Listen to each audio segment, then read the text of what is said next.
Untuk yang masih ragu, pernahkah kamu merasa bahwa keraguanmu adalah bukti bahwa imanmu tidak cukup kuat? Ada bagian dalam dirimu yang mungkin menyimpan keraguan dalam diam, karena malu untuk mengakuinya, atau karena takut dianggap tidak beriman. Kamu duduk di antara orang-orang yang tampak begitu yakin, sementara di dalam hatimu masih ada pertanyaan yang belum terjawab, dan kebingungan yang belum terselesaikan. Kamu ingin percaya sepenuhnya, tetapi ada bagian yang masih membutuhkan bukti. Kamu tidak mau terlihat lemah, sehingga kamu menyembunyikan keraguanmu di balik ekspresi yang tampak mantap. Kamu terus melangkah, tetapi dengan beban keraguan yang kamu pikul sendirian. Dan disitulah yang perlu kamu dengar hari ini. Yesus tidak menjauhi orang yang ragu.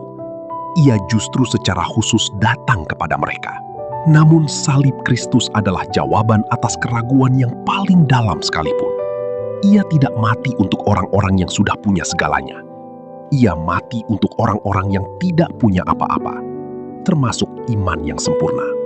Yohanes 20 ayat 27 berkata demikian.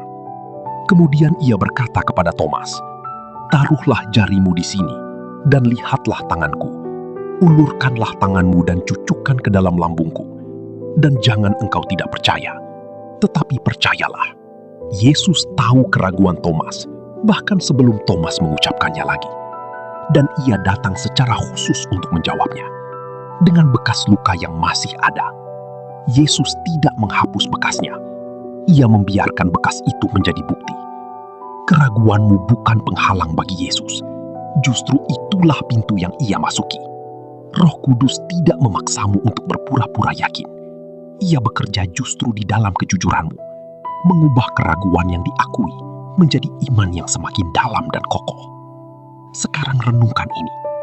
Apakah ada keraguan yang selama ini kamu sembunyikan dari Tuhan, padahal ia sudah tahu, dan ia sedang menunggumu untuk jujur agar ia bisa menjawabnya? Mari berdoa. Tuhan, aku membawa keraguanku kepadamu hari ini, bukan menyembunyikannya. Aku percaya bahwa Engkau cukup besar untuk menjawab setiap pertanyaan yang ada di hatiku. Ubah keraguanku menjadi iman yang lebih dalam. Dalam nama Tuhan Yesus Kristus aku berdoa. Haleluya. Amin.